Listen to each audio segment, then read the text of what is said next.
You brought shame to our name." Dad's voice didn't waver as his hands shoved me away from the top of the wooden stairs. I heard a clean snap, couldn't tell if it was my wrist or the last illusion of home. As I lay crumpled at the bottom of the staircase, he only said, "Lesson learned." That's when I decided if family was a prison, I would become the prosecutor, the judge, and the verdict. My name is Elena Hart, and I've spent 32 years learning that blood doesn't guarantee loyalty, it just makes betrayal cut deeper. The confrontation started like they always did in the Hart household, with disappointment dressed as divine intervention.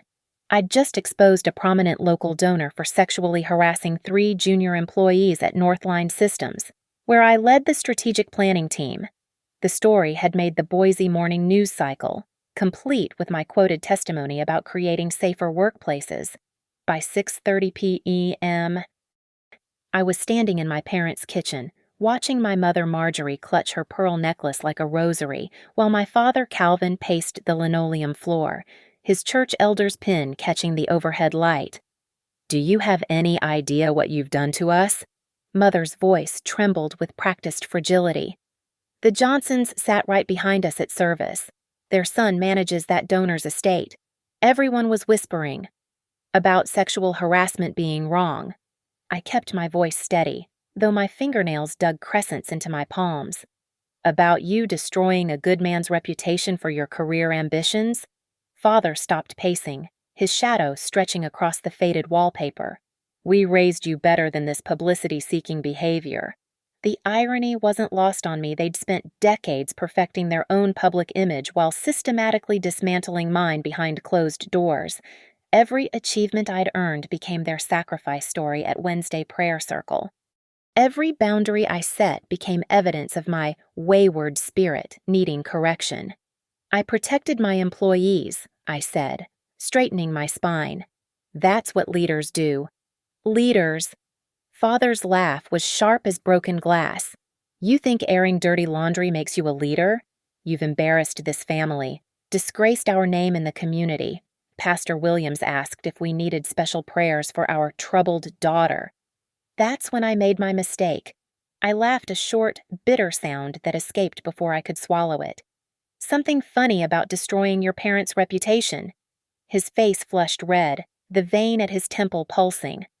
"What reputation?" "Dad. The one where you pretend we're the perfect Christian family while you—" His hand grabbed my upper arm, fingers digging into muscle. I'd learned over the years not to flinch, it only made things worse. But I hadn't expected him to drag me toward the hallway, toward the stairs. "You need to learn respect." His breath was hot against my ear. "Consequences for your actions." "Let go."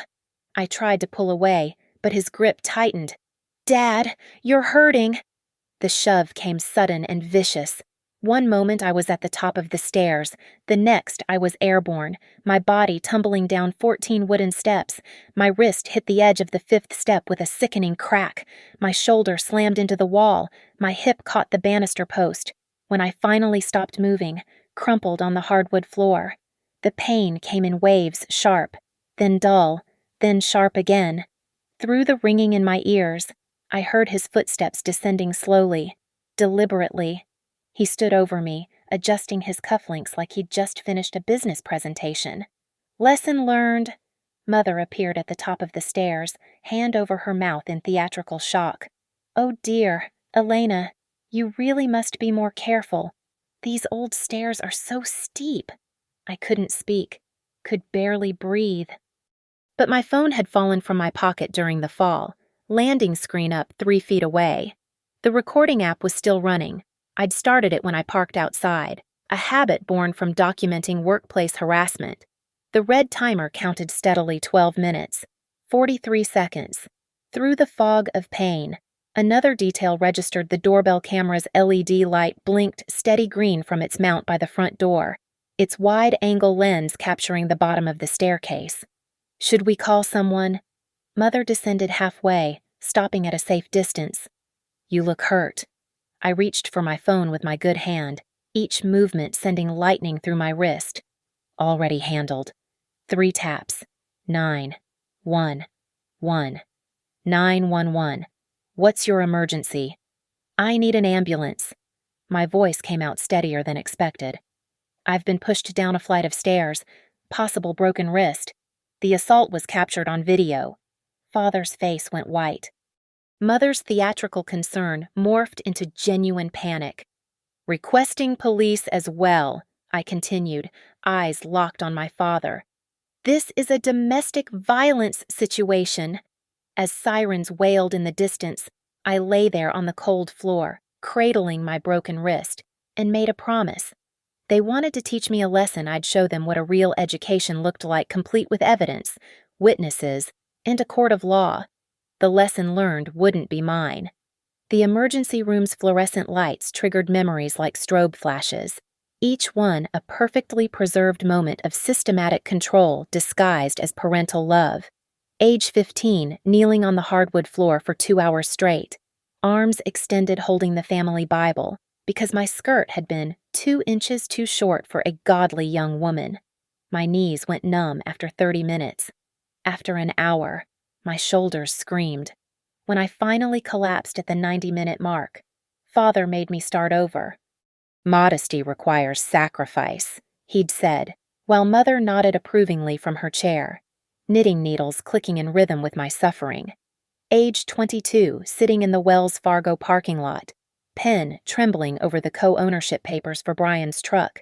My younger brother had wrapped his previous vehicle around a telephone pole while drunk, his 3rd accident that year, but accepting responsibility would have tarnished his scholarship prospects.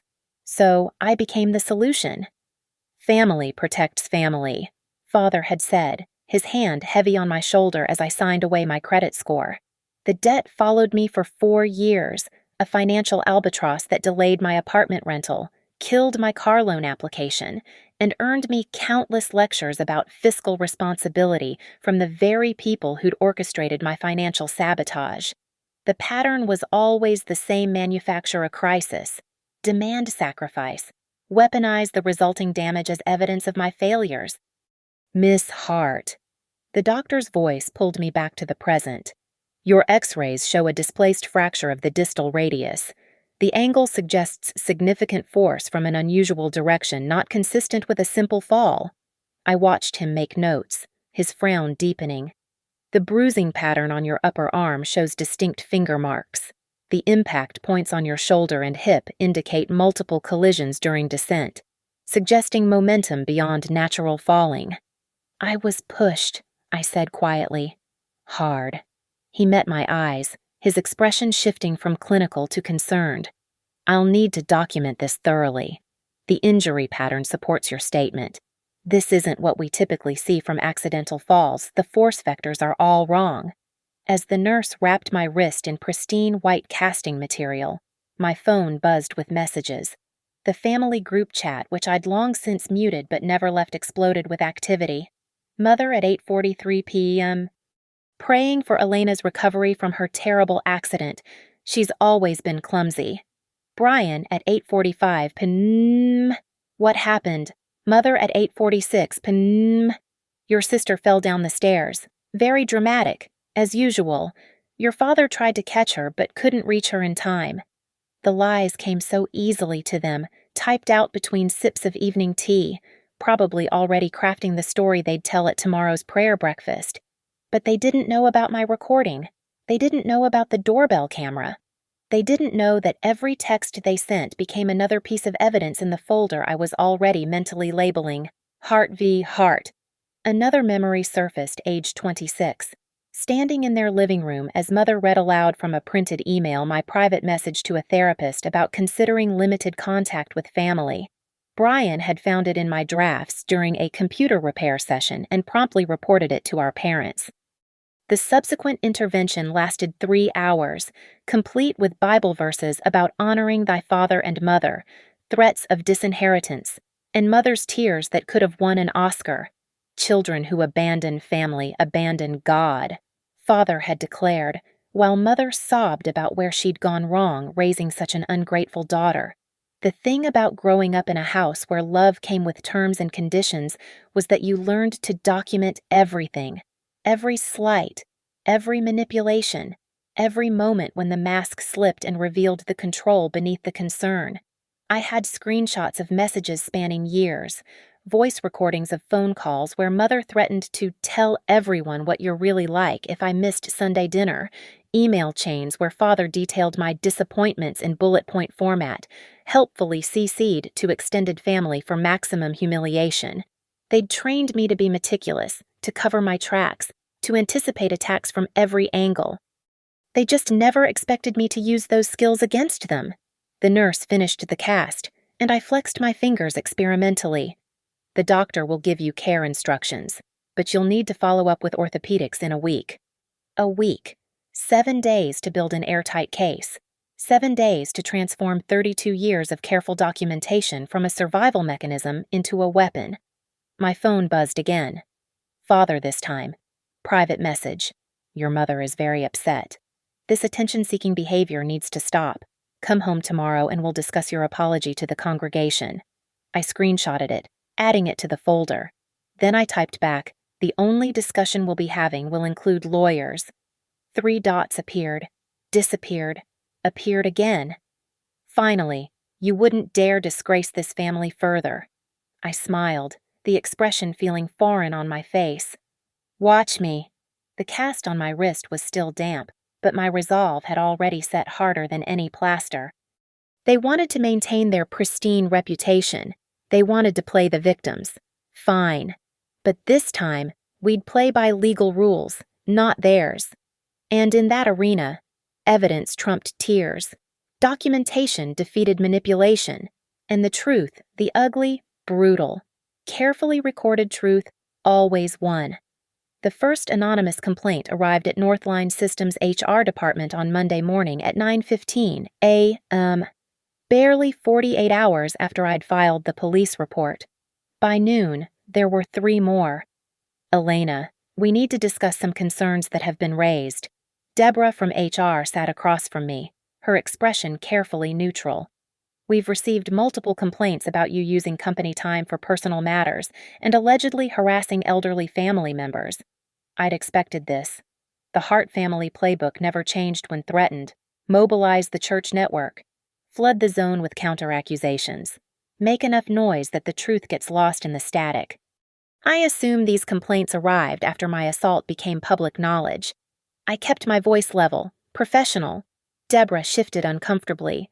The timing is noted, but we have to investigate all complaints equally. Outside her office window, I could see the parking lot where Brian had likely distributed flyers over the weekend. Security footage would show him if I requested it, but I had bigger plans than catching my brother in petty vandalism. The church's Facebook group, Blessed Fellowship of Boise, had exploded with activity. Someone named Martha Grace 62 posted about praying for a local family dealing with a troubled adult daughter's lies. The post garnered 87 reactions and 43 comments within 2 hours, each one adding another layer to the narrative my parents were constructing. I was unstable, vindictive, a disappointment who'd fallen from grace and now sought to drag godly people down with me. But they'd made a critical error. In their rush to control the narrative, they'd gotten sloppy.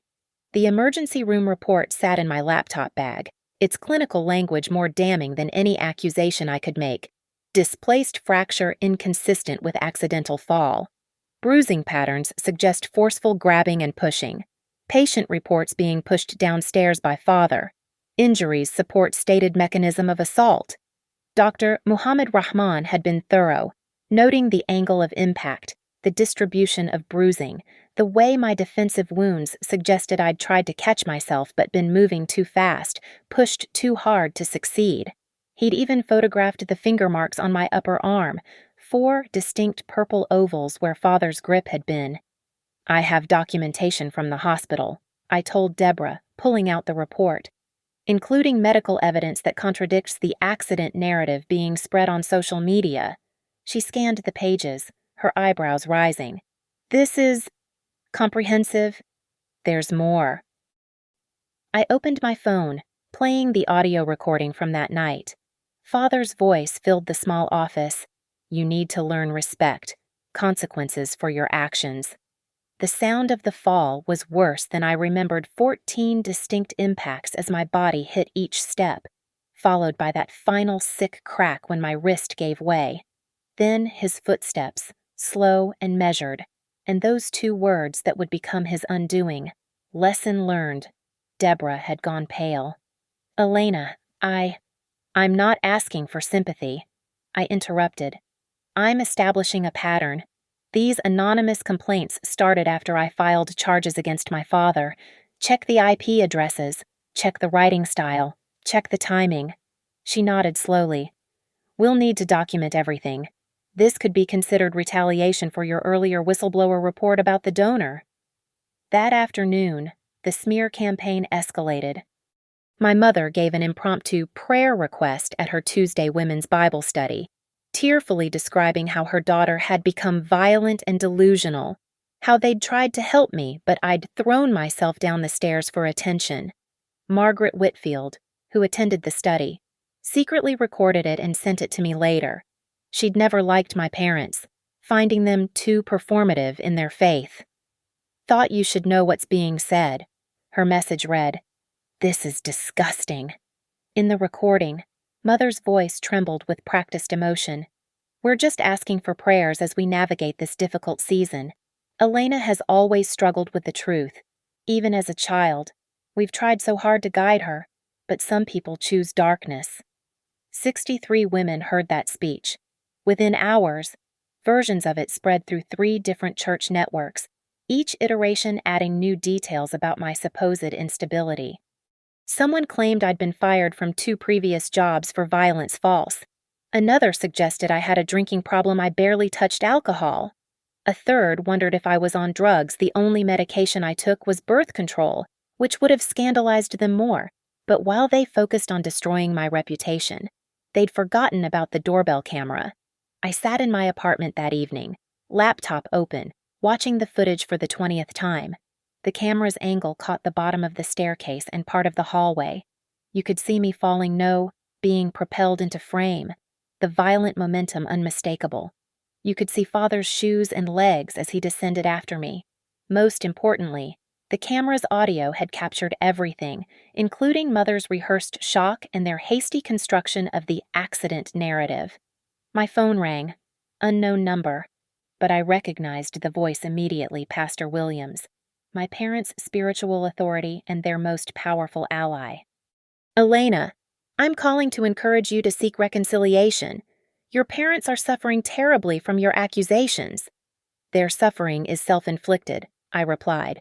I have evidence. Evidence can be interpreted many ways. He cut me off smoothly. But causing division in a family is a grave sin.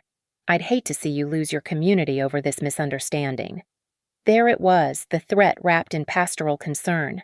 Fall in line or face complete exile. Pastor, I said quietly, I have a recording of you from last month telling my father that sometimes physical correction is necessary for wayward adult children. Would you like me to interpret that evidence for the police? The line went silent for so long I thought he'd hung up. Then, you're making a terrible mistake. No, I corrected.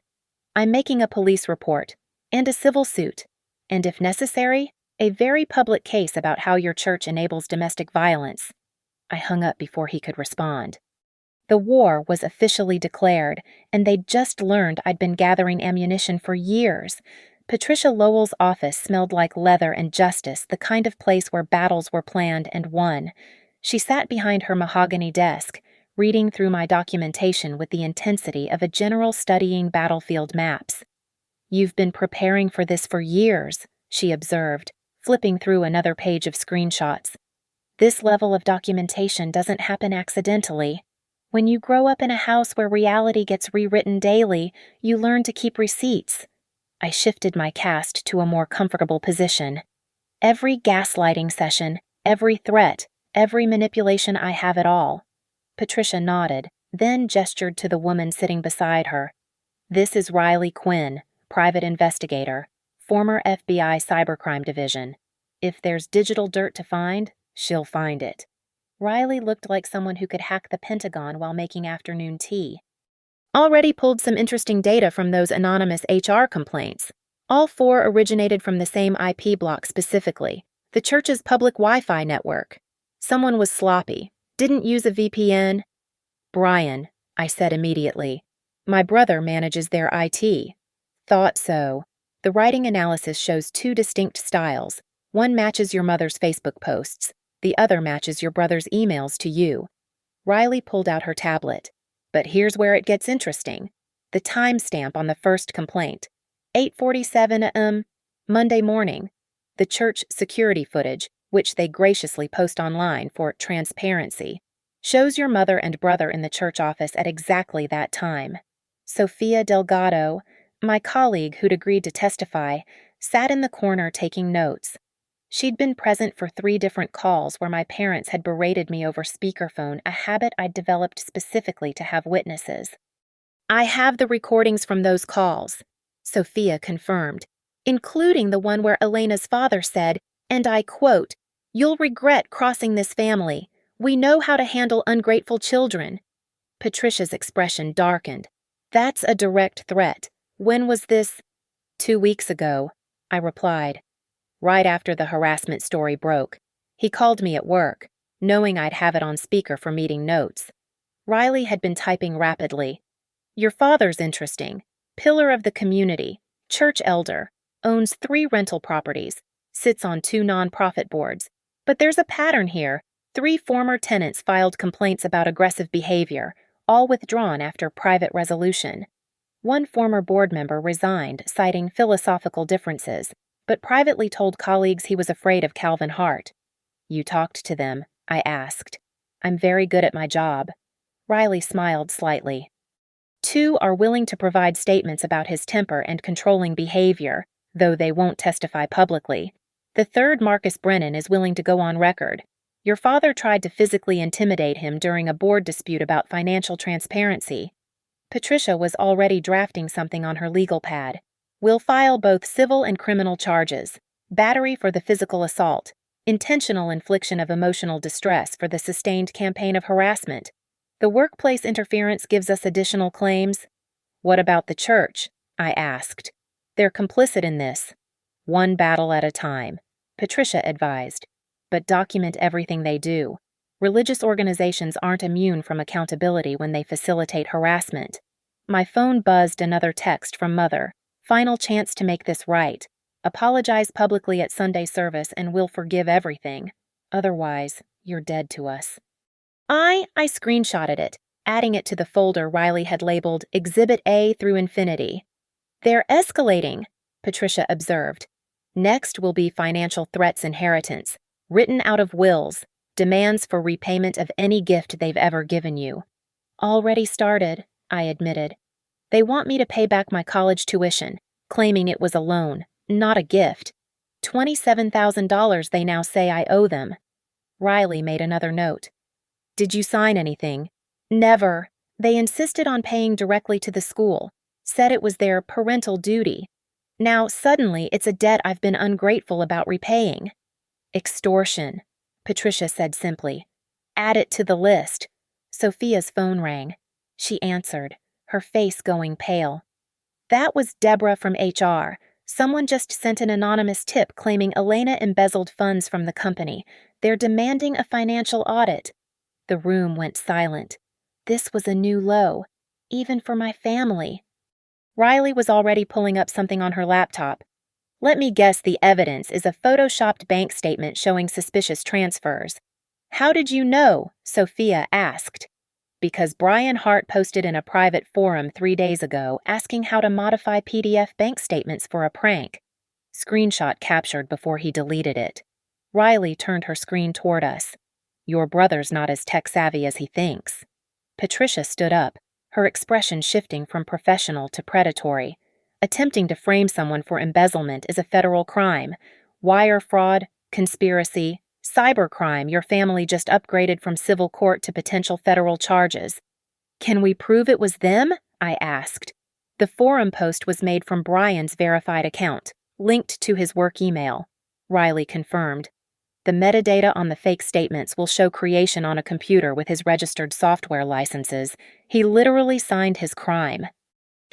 For the first time since Father pushed me down those stairs, I felt something shift.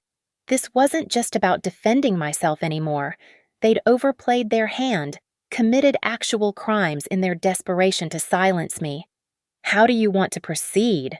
Patricia asked. "We can file charges immediately or wait to see if they escalate further." I thought about 32 years of being told to forgive, to be the bigger person, to maintain family harmony at any cost.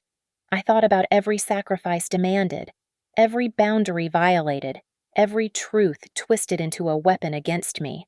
"File everything," I said firmly.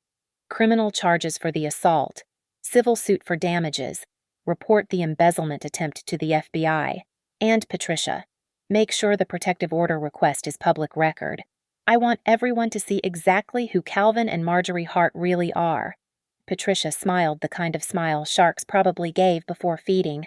"With pleasure." "Your parents wanted to teach you a lesson. Let's show them what real consequences look like." As we gathered our documents to head to the courthouse, my phone lit up with one final message from Father. "You'll regret this."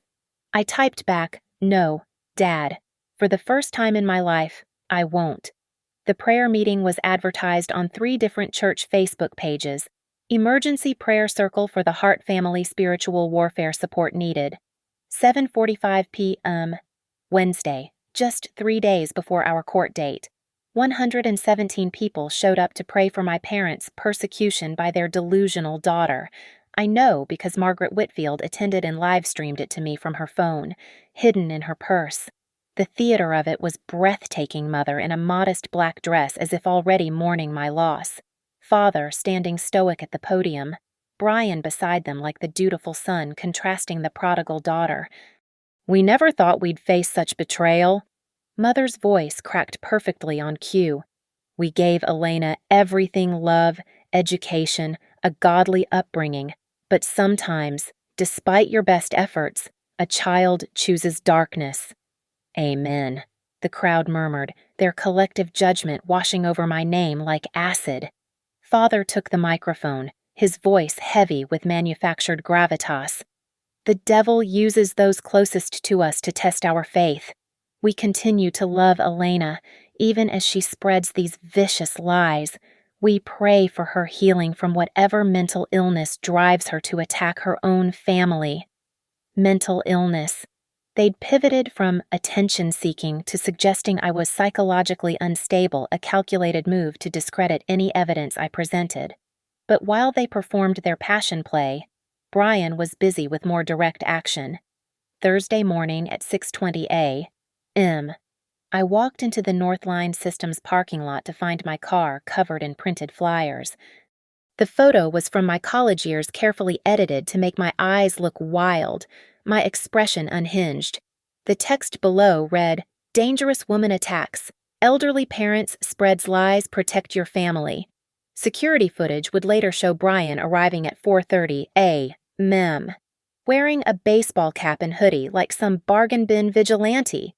He'd spent 40 minutes papering not just my car, but the entire executive section of the lot. Elena, our CEO, James Morrison, stood beside his Tesla, holding one of the flyers. "What the hell is this?" "My family's response to me filing assault charges against my father," I said evenly, though my hands shook as I pulled the papers off my windshield. "They're trying to destroy my career because I won't drop the case." He studied the flyer more closely.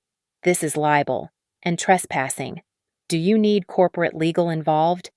The offer surprised me. "I have representation, but thank you." "No employee should face harassment for reporting abuse," he said firmly. "Send me your attorney's contact. We'll provide whatever support you need, including pressing charges for this vandalism." By lunch, HR had called an emergency meeting, not to investigate me, but to implement new security measures. The anonymous complaints were formally ruled retaliatory harassment, and Deborah personally walked me to my car that evening. "Your brother's been banned from company property," she informed me. "We've also traced those IP addresses Riley Quinn identified. Our IT security team is preparing their own report for the police." But the real escalation came at 11:47 p.m. That night, The voicemail was vintage, father cold, controlled, designed to terrorize. You think you're winning. You have no idea what we're capable of. Your reputation, your job, your future. We'll burn it all down before we let you disgrace this family. You'll lose everything. Elena, everything. I saved it, backed it up to 3 different clouds, and forwarded it to Patricia. Then I sat in my dark apartment, staring at the ceiling, and almost broke. The weight of it all, 32 years of manipulation, the current onslaught, the knowledge that people I'd once loved were actively trying to destroy me, pressed down like a physical thing. My wrist throbbed under its cast, my chest felt too tight. For a moment, just a moment, I considered calling them, apologizing, making it stop. Then I remembered 15-year-old me, knees bleeding from 2 hours of forced prayer. 22-year-old me, signing away my financial future for Brian's mistakes. 26-year-old me, listening to them read my private therapy emails aloud like entertainment. Every capitulation had only fed their hunger for control. Every apology had been weaponized into admission of guilt. Every attempt at reconciliation had become another chain to bind me. I pulled out the folder Patricia had prepared for court photos of bruises, medical reports, audio recordings, text screenshots, witness statements. The evidence was overwhelming, undeniable, damning. My phone rang. Riley Quinn. "You need to see what I just found," she said without preamble. "Your father has been moving money, large transfers to offshore accounts, starting the day after you filed charges. He's either hiding assets or planning to run. How large? 400,000 and counting. Also, I tracked down something interesting. Your parents took out a life insurance policy on you 3 years ago. $1 million payout, them as sole beneficiaries." My blood went cold. "What? Gets better. They increased it 6 months ago, right after you started documenting their behavior more aggressively. Elena, I'm not saying they planned anything, but it's suspicious as hell." I finished. "I'm sending everything to Patricia. This changes our strategy. We can potentially freeze their assets during litigation." After we hung up, I sat in the darkness, processing this new information. They'd insured my life like property, assigned a dollar value to my death, whether for profit or just another form of control. It was the final severing of any illusion that they'd ever seen me as more than an asset to manage. My phone lit up with another message. "Sophia, saw the prayer meeting video. These people are insane. You okay?" I typed back, getting stronger every day. And I was. Each attack, each escalation, each desperate attempt to break me only added to my resolve. They'd created their own destroyer, trained me in their methods, taught me to document and prepare and survive. Now I would use every lesson they'd forced on me, not to destroy them, they were doing that themselves, but to finally, completely, irrevocably break free. The court date was in 60 hours. Let them exhaust themselves with their performance of persecution.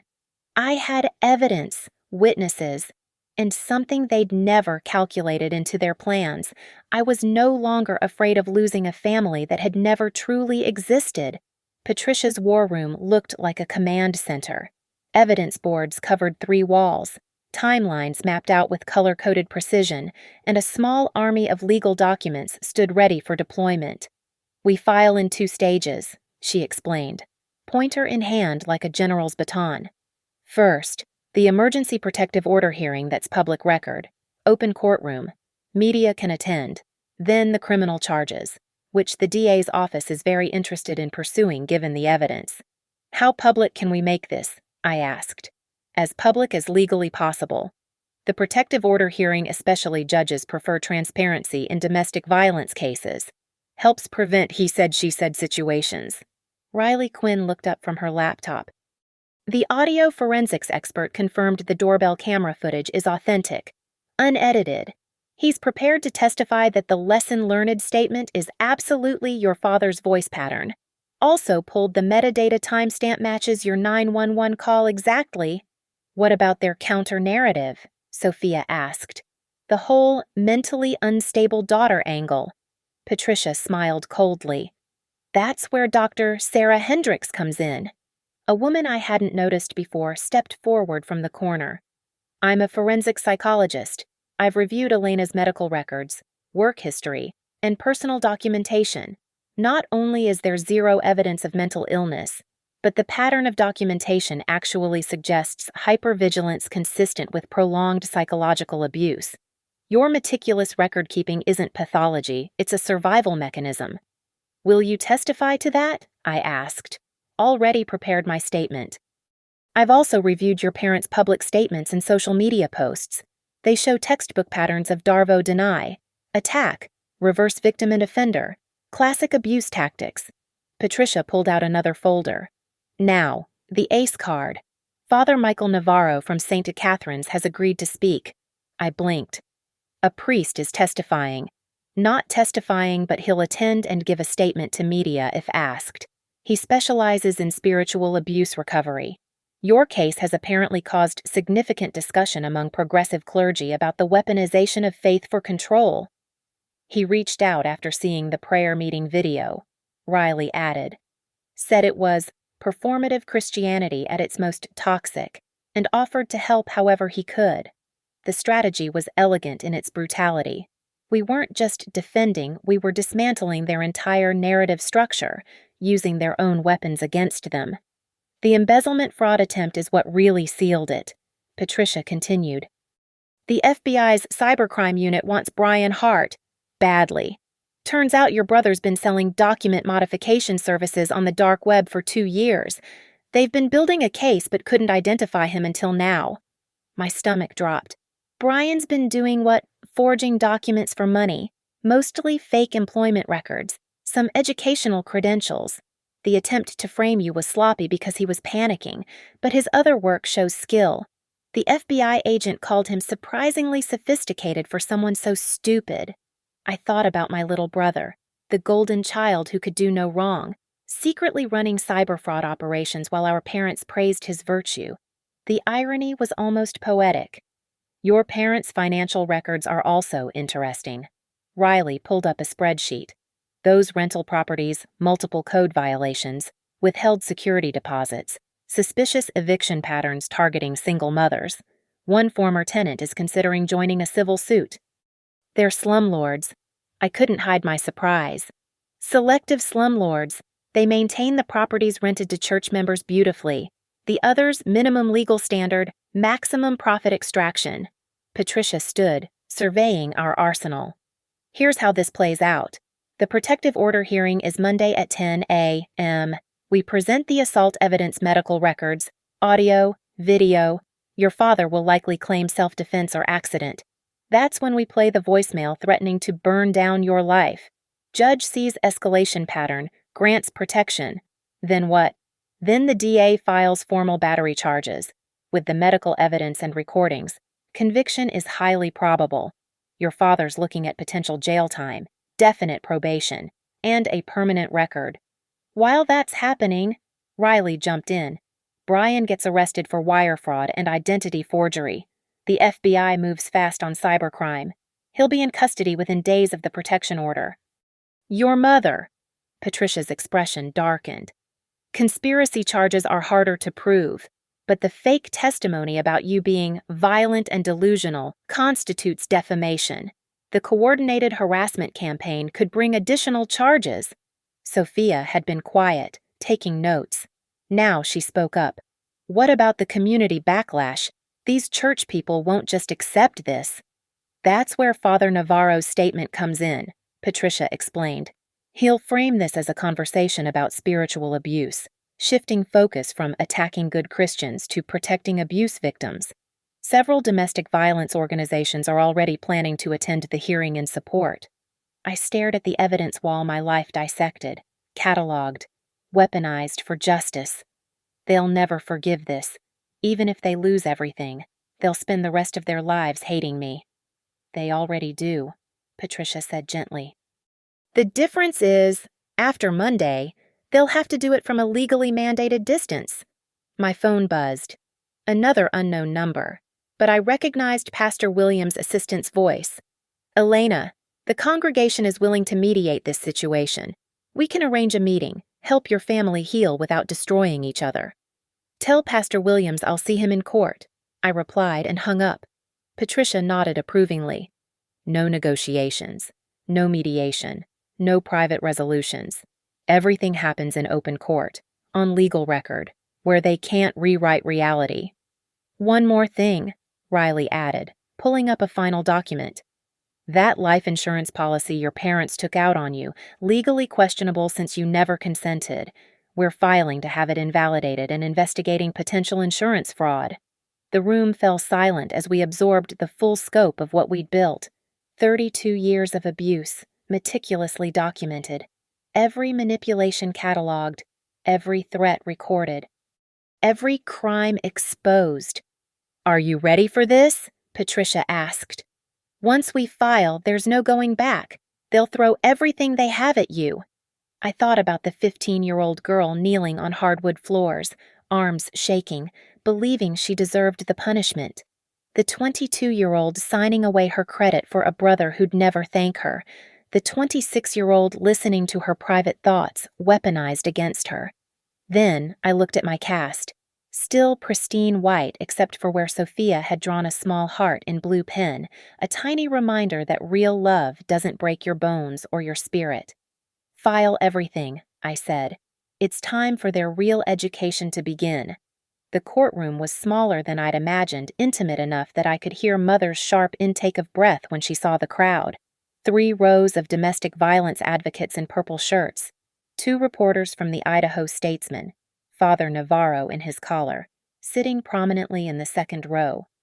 And scattered throughout, former tenants, ex-board members, and others my parents had stepped on during their climb to respectability.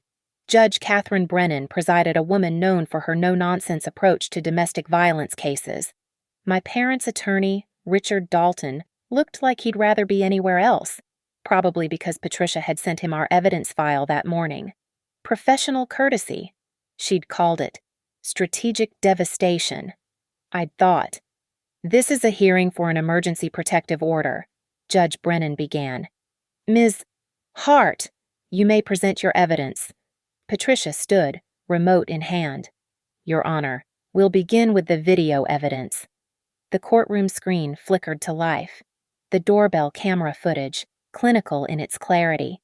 You could see my body flying into frame, the unnatural momentum impossible to mistake for a fall. The crack of my wrist breaking echoed through the speakers.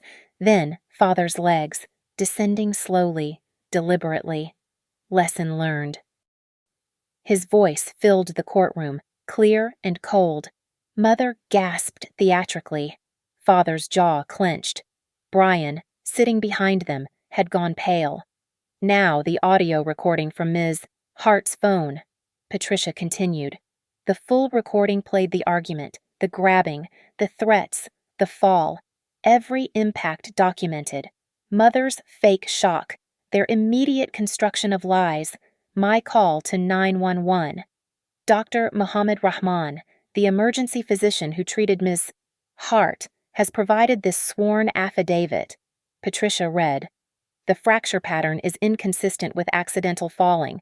The angle suggests forceful pushing. The bruising on the upper arm shows distinct finger marks consistent with grabbing. She clicked to the next slide photographs of my injuries. Purple and yellow bruises mapped across my body like a topographical chart of violence. Richard Dalton stood. Your Honor, my clients maintain this was an unfortunate accident. Mr. Hart was trying to steady his daughter. Who has a history of what, counselor? Judge Brennan interrupted. Do you have medical records of Ms. Hart's supposed instability? Well, no, but... Then stick to facts, not character assassination. Patricia smiled slightly. Speaking of facts, we'd like to play a voicemail left by Mr. Hart 3 days ago. Father's recorded voice filled the room again. You think you're winning. You have no idea what we're capable of. Your reputation, your job, your future, we'll burn it all down before we let you disgrace this family. That sounds like a threat. Mr. Hart. the judge observed. Father started to speak, but his attorney grabbed his arm. My client was emotional. Your client was threatening, Patricia corrected. We also have evidence of coordinated harassment. She presented the anonymous HR complaints, Riley's IP tracing, the connection to the church computers. The defendant's family has been systematically trying to destroy Ms. Hart's career in retaliation for this filing. Objection. Dalton tried. Speculation. It's not speculation when we have digital forensics, Patricia countered, presenting Riley's analysis. Mr. Brian Hart, the defendant's son, used church computers to file false complaints. We have screenshots of him asking on forums how to forge documents to frame someone for embezzlement. The crowd murmured. Brian shifted in his seat, looking toward the door. Furthermore, Patricia continued, we have audio forensic analysis of the lesson learned statement. A thin man in glasses took the stand. I'm Dr. James Whitlock, audio forensics expert. I've analyzed the doorbell camera audio. The voice saying lesson learned matches Mr. Calvin Hart's voice pattern with 97% certainty. The statement was made approximately 6 seconds after the last impact sound, suggesting he waited to ensure Ms.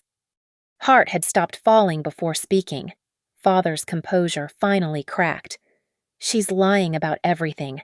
She's always been difficult, ungrateful. Mr. Hart, Judge Brennan's voice cut like ice. You'll have your opportunity to speak. But Father couldn't stop. She needs to be taught respect. She brought shame to our family name, like you taught her respect by pushing her down the stairs. Patricia asked calmly. I never, she fell. She's clumsy. Then why did you say, lesson learned? Because she needed to learn. He stopped, realizing what he'd just admitted. The courtroom went silent.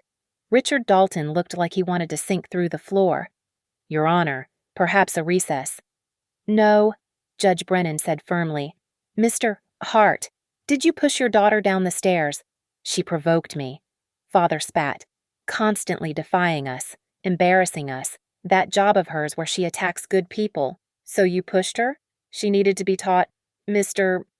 Hart, you just confessed to assault in my courtroom. Judge Brennan turned to the bailiff. Please make note of that for the criminal proceedings. Mother chose that moment to sob dramatically. This is all a misunderstanding. We're a good Christian family. Tell them, Pastor Williams. But Pastor Williams wasn't there. Father Navarro was, and he shook his head sadly. I've heard enough, Judge Brennan announced. The evidence is overwhelming. The video clearly shows Ms. Hart being pushed with significant force. The medical evidence supports forceful assault. The defendant's own words, both recorded and just stated in this courtroom, confirm intent to harm and control through violence. She looked directly at my parents. Mr. and Mrs. Hart, your behavior represents a severe pattern of abuse, manipulation, and escalating violence. The threatening voicemail alone would warrant protection, but combined with the physical assault and organized harassment campaign, I'm granting the maximum protective order.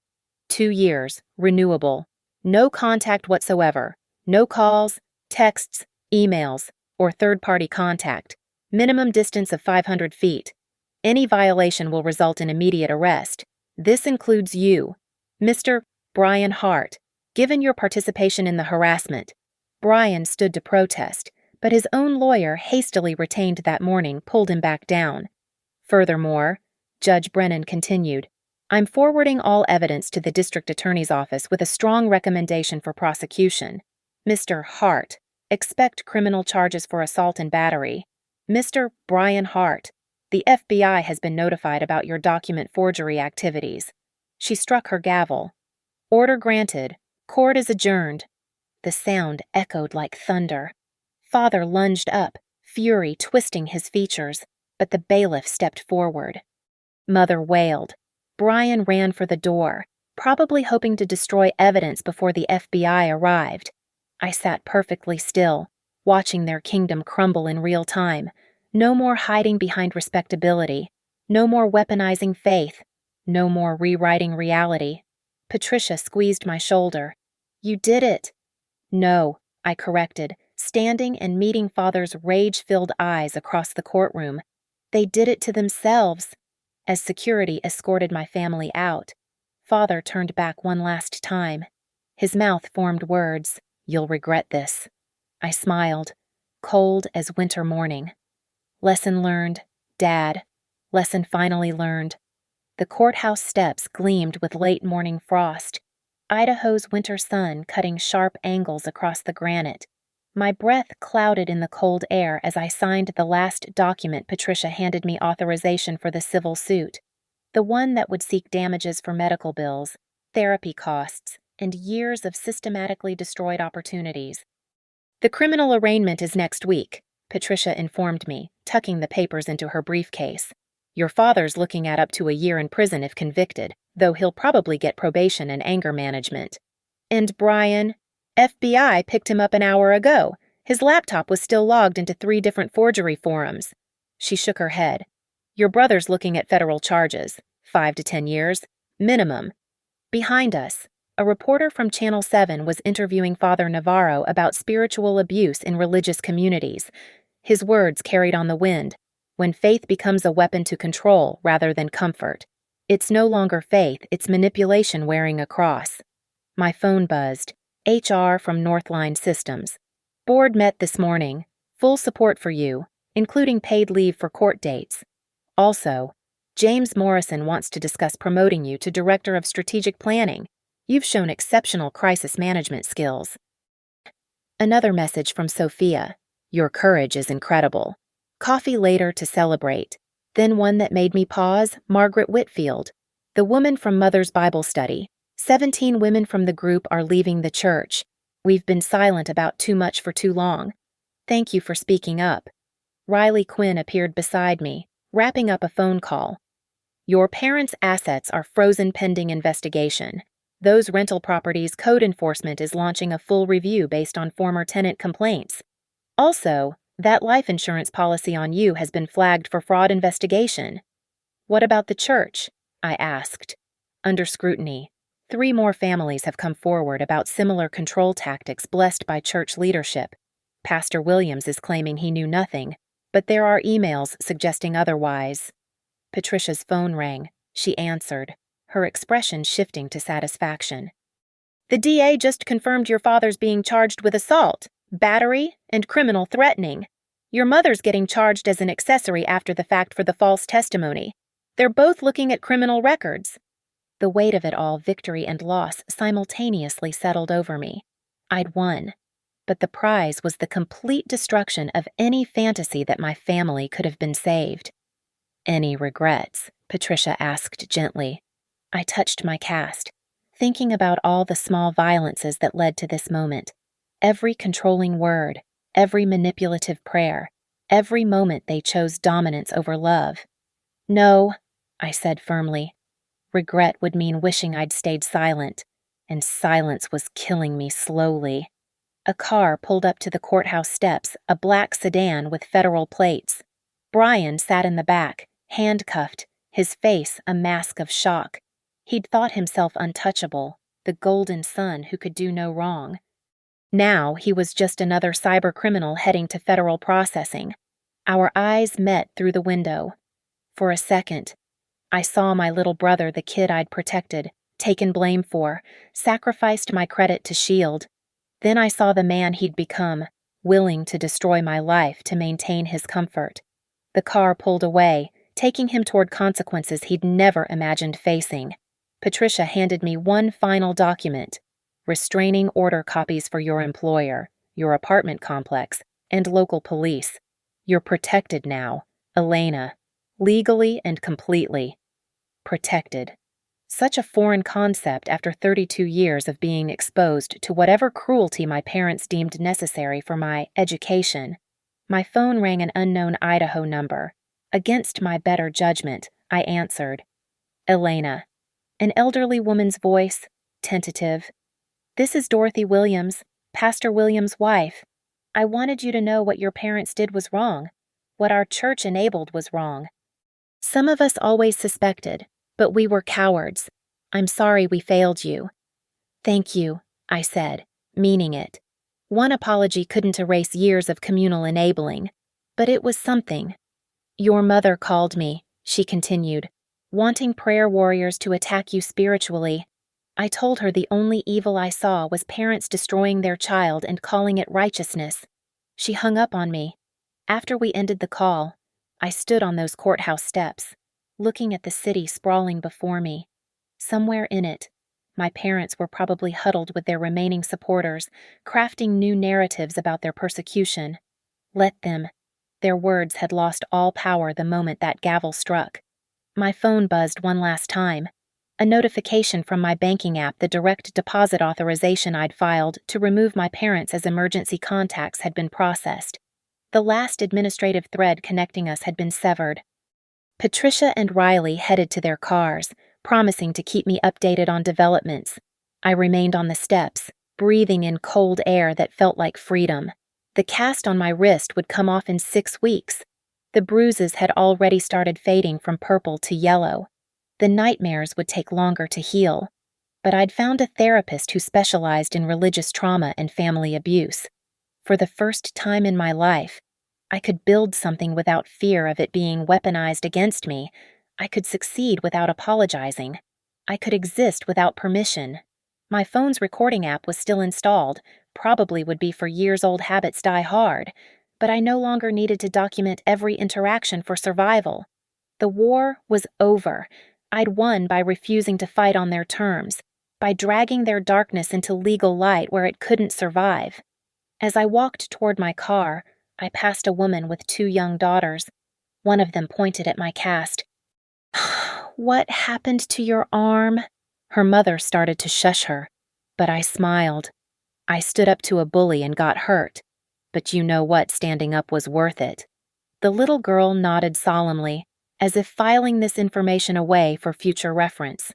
I drove away from the courthouse, from the collapsed empire of my childhood, from the family that had chosen control over connection.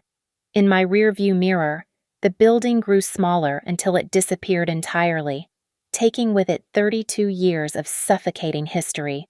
My phone sat silent in the cup holder. No more threatening texts. No more manipulative voicemails. No more emergency prayers for my corrupted soul. Just silence, beautiful and complete. I'd learned my lesson. All right. The lesson was this. Sometimes the only way to honor yourself is to dishonor those who never honored you. Sometimes the only way to heal is to let what's broken stay broken. And sometimes the greatest act of love you can give yourself is walking away from those who claim to love you while systematically destroying who you are. The granite steps were still cold beneath my feet, the Idaho sun still sharp and unforgiving. My wrist ached in its cast, a reminder that standing up to bullies always comes with a cost. But as I reached my car, I realized something. For the first time since I was pushed down those stairs, no. For the first time in 32 years, I felt genuinely, completely safe. Yeah, I whispered to the winter air, thinking of Father's famous last words before everything crumbled. Lesson learned. Thank you for listening to my story. I'd love to know where you're listening from. Please comment below and let's connect. Don't forget to subscribe to the channel and share your thoughts about what you've heard. Your own experiences and perspectives matter, and this community grows stronger when we support each other.